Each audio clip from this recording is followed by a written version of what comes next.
For years, Laurel Thomas has been one of Emmerdale's most resilient survivors.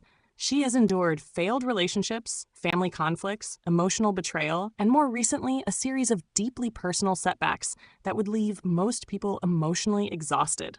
Yet, as another unexpected chapter begins, the story is not really about romance. It is about recovery. After the year Laurel has experienced, happiness has become a rare commodity. Her marriage to Jai Sharma ended in a difficult divorce. Her relationship with Ray Walters later exposed her to a dangerous world connected to human trafficking. At home, she faced painful struggles involving her son, Arthur. One crisis seemed to arrive before the previous one had fully disappeared. Against that backdrop, the emergence of a lighter storyline feels significant. The timing suggests that Emmerdale is not simply introducing another romantic interest. Instead, it appears to be exploring what happens after prolonged emotional damage. And that is where Ross Barton unexpectedly enters the picture. At first glance, Ross and Laurel seem like an unlikely combination. The pairing is surprising not because they have obvious chemistry, but because few viewers would have imagined their paths crossing in this way.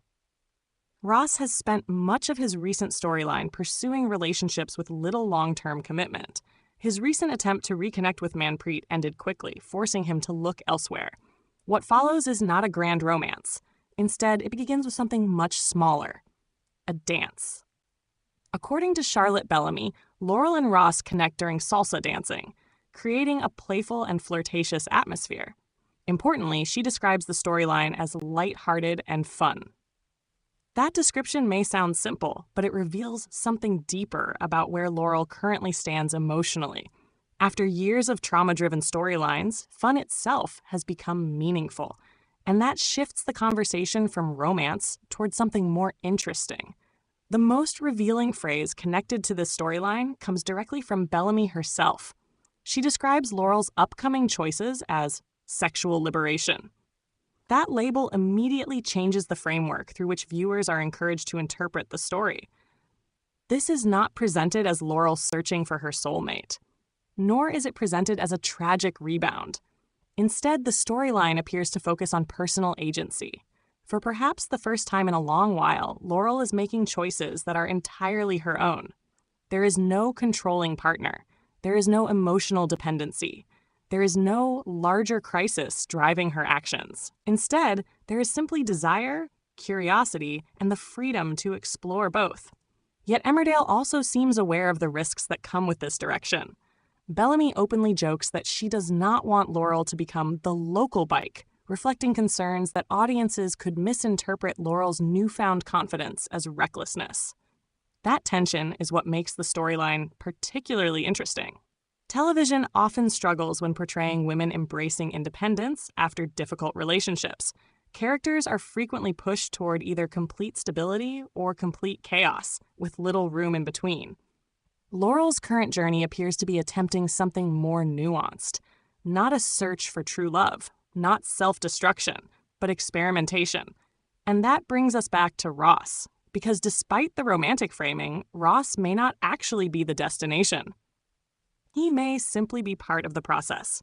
Bellamy describes Ross as a form of therapy for Laurel. Not professional therapy, of course, but emotional recovery through simplicity. After the intensity of her relationship with Ray, Ross offers something far less complicated: a surface-level connection. No grand promises, no life-changing commitment, no expectation that this relationship must last forever. In many ways, that temporary quality may be exactly what Laurel needs. The shadow of Ray remains important here. Although Ray was ultimately a terrible influence in Laurel's life, Bellamy acknowledges that their relationship was genuine and passionate.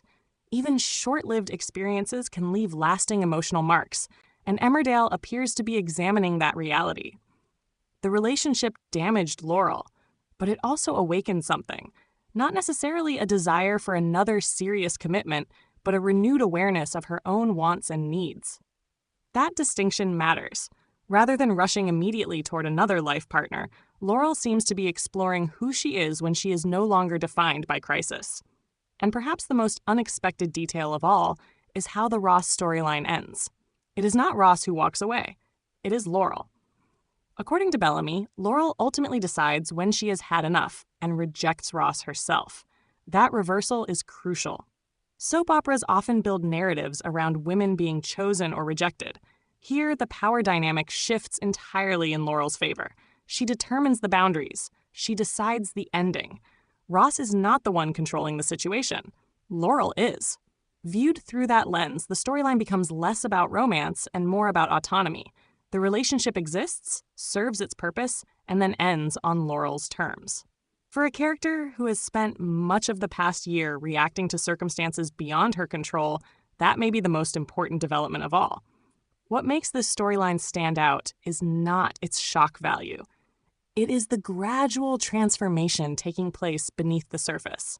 The dance, the flirtation, the short-term affair, and even the eventual breakup all point toward a woman rebuilding confidence after emotional devastation. Whether this period of liberation continues or eventually leads Laurel toward a more serious relationship remains unclear. Even Bellamy suggests that these carefree affairs are unlikely to continue indefinitely. But that uncertainty is precisely what gives the story its momentum. For now, Emmerdale is presenting a version of Laurel that feels different from the woman viewers have watched struggle through recent years, not because her past has disappeared, but because, for perhaps the first time in a long while, it is no longer controlling her future.